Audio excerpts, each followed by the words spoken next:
Hi welcome back to my YouTube channel Poornima's kitchen. ಇವತ್ತಿನ special ಹುರುಳಿಕಾಳು ರಸಮ್ ಹೇಗೆ ಮಾಡೋದು. ತುಂಬ ಈಸಿಯಾಗಿ ಟೇಸ್ಟಿಯಾಗಿ ಸೂಪರಾಗಿರುತ್ತೆ. ತುಂಬ ಈಸಿಯಾಗಿ ಮಾಡ್ಕೋಬೋದು.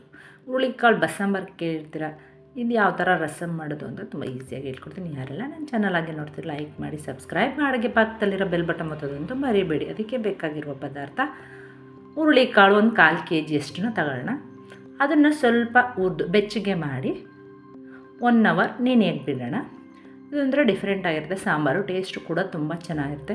ನೀವು ಇದಕ್ಕೆ ಕಾಯಿ ಇಲ್ಲದೇ ಮತ್ತು ಸಾಂಬಾರು ಪೌಡರ್ ಇಲ್ಲದೇ ಸಾಂಬಾರು ಮಾಡೋ ರೀತಿನ ಹೇಳ್ಕೊಡ್ತೀನಿ ನಿಮಗೆ. ಇಷ್ಟು ಹುರಿದ್ರೆ ಸಾಕು. ನಂತರ 1 hour ನೆನೆಸಿ ಇಡಿ. ಇದನ್ನು 1 hour ಆದಮೇಲೆ ನೋಡಿ ಈ ಥರ ಆಗಿರುತ್ತೆ.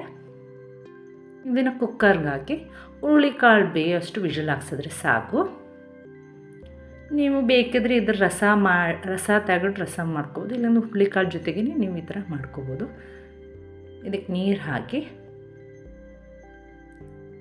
ಒಂದು 3-4 ವಿಷಲ್ ಹಾಕ್ಸ್ಕೊಂಡ್ರೆ ಸಾಕು. ನಂತರ ಅದಕ್ಕೆ ಮಸಾಲೆಗೆ 1-2 ಸ್ಪೂನಷ್ಟು ಕೊತ್ತಂಬರಿ ಬೀಜ ತಗೊಳ್ಳೋಣ.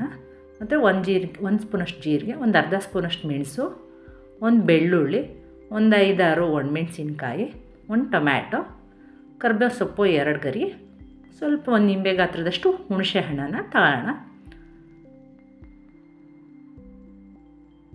ನಂತರ ಒಂದು ಸ್ಟವ್ ಮೇಲೆ ಒಂದು ಬಾಣಲಿನ ಇಟ್ಟು ಸಂಬಾರ ಕೊತ್ತಂಬರಿ ಬೀಜ ಅಂತೀವಿ ಅದು 2 ಸ್ಪೂನಷ್ಟು ಅದನ್ನು ಮೀಡಿಯಮ್ ಫ್ಲೇಮಲ್ಲೇ ಫ್ರೈ ಮಾಡ್ಕೋಬೇಕು. ಅದ್ರ ಜೊತೆಗೆ 1 ಸ್ಪೂನಷ್ಟು ಜೀರಿಗೆ ಮತ್ತು ಮೆಣಸು ಎಲ್ಲನೂ ಹಾಕಿ ಮೀಡಿಯಮ್ ಫ್ಲೇಮಲ್ಲೇ ಫ್ರೈ ಮಾಡ್ಕೊಳ್ಳೋಣ. ನೋಡಿ, ಸಾಂಬಾರು ಪೌಡರ್ ಬೇಕಿಲ್ಲ, ಈ ಥರ ಮಾಡ್ಕೊಂಡ್ರೆ ಸಾಕು. ಅದು ಈ ಚಳಿಗಾಲಕ್ಕಂತೂ ಈ ರಸಮ್ ತುಂಬಾ ಟೇಸ್ಟಿಯಾಗಿರುತ್ತೆ.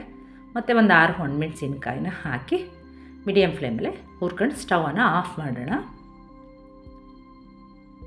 ನಂತರ ಇದು ತಣ್ಣಗಾಗೋ ತನಕ ಸ್ಟವ್ ಕುಕ್ಕರ್ ಆರಿದೆಯಾ ನೋಡಿ, ಹುರುಳಿಕಾಳು ಬೆಂದಿದೆಯಾ ಇಲ್ವ ಅಂತ ಚೆಕ್ ಮಾಡೋಣ. ನೋಡಿ, ಹುರುಳಿಕಾಳು ತುಂಬ ಚೆನ್ನಾಗಿ ಬೆಂದಿದೆ. 3-4 ವಿಷಲ್. ಸ್ವಲ್ಪ ನಾವು ಫ್ರೈ ಮಾಡೋದ್ರಿಂದ ಸ್ವಲ್ಪ ಬೇಗ ಬೇಯುತ್ತೆ. ನಂತರ ಮಸಾಲೆ ಪದಾರ್ಥಗಳನ್ನ ಒಂದು ಮಿಕ್ಸಿ ಜಾರ್ಗೆ ಹಾಕಿ ಇದನ್ನು ಪುಡಿ ಮಾಡ್ಕೊಳ್ಳೋಣ. ನೋಡಿ, ಅದಕ್ಕೆ ಪುಡಿ ಮಾಡ್ಕೊಂಡ್ರೆ ಸಾಕು. ನಂತರ ಬೆಳ್ಳುಳ್ಳಿ ಹಾಕಿ ಮತ್ತೆ ಇನ್ನೊಂದು ಸಲ ಗ್ರೈಂಡ್ ಮಾಡಿ ಈ ಥರಕ್ಕೆ. ನಂತರ ಹುರುಳಿಕಾಳು ಒಂದು ಸೌಟು 1.5 ಸೌಟಷ್ಟು ಹುರುಳಿಕಾಳನ್ನ ಹಾಕಿ ಸ್ವಲ್ಪ ನೀರು ಹಾಕಿ ನುಣ್ಣಗೆ ಪೇಸ್ಟ್ ಮಾಡ್ಕೊಂಬಿಡೋಣ. ಇಷ್ಟೇ ಮಸಾಲೆ ಸಾಂಬಾರಿಗೆ, ರಸಮ್ ಸಾಂಬಾರಿಗೆ. ನೋಡಿ, ಈ ಥರ ಪೇಸ್ಟ್ ಮಾಡ್ಕೊಂಡು ನಂತರ ಅದೇ ಕುಕ್ಕರ್ಗೆ ಒಗ್ಗರಣೆ ಹಾಕ್ತಾಯಿದ್ದೀನಿ. ಕುಕ್ಕರ್ ಸ್ಟವ್ ಮೇಲೆ ಇಟ್ಟು ಸ್ಟವ್ ಹಚ್ಚಿ 1 ಸ್ಪೂನಷ್ಟು ಎಣ್ಣೆನ ಹಾಕಿ ಅದಕ್ಕೆ ಸ್ವಲ್ಪ ಇಂಗು, ಸಾಸಿವೆ, 1/2 ಸ್ಪೂನಷ್ಟು ಸಾಸಿವೆ, ಸ್ವಲ್ಪ ಜೀರಿಗೆ, 1/4 ಸ್ಪೂನಷ್ಟು ಜೀರಿಗೆನ ಹಾಕಿ ಒಣಮೆಣಸಿನ್ಕಾಯಿ, ಕರಿಬೇವು ಸೊಪ್ಪನ್ನು ಹಾಕಿ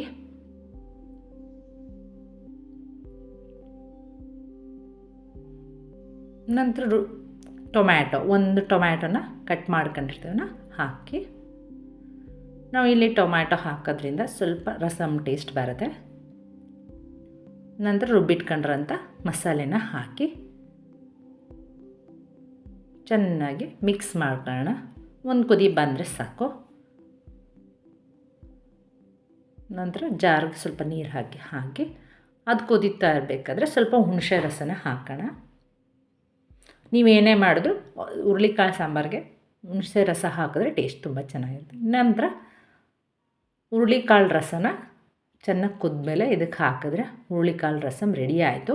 ನೀವು ಬೇಕಿದ್ದರೆ ಹುರುಳಿಕಾಳನ್ನ ಇದಕ್ಕೆ ಹಾಕೋಬೋದು, ಇಲ್ಲ ಬರೀ ರಸ ಬೇಕಿದ್ದರೂ ಹಾಕೋಬೋದು. ಹೆಂಗೆ ಹಾಕೊಂಡ್ರು ಸಾಂಬಾರು ತುಂಬಾ ಟೇಸ್ಟಿಯಾಗಿರುತ್ತೆ. ಒಂದು ಸಲ ಅಂತೂ ನೀವು ಟ್ರೈ ಮಾಡಲೇಬೇಕು. ಈ ಚಳಿಗಾಲ ಮಳೆಗಾಲಕ್ಕಂತೂ ತುಂಬಾ ಟೇಸ್ಟಿಯಾಗಿರುತ್ತೆ.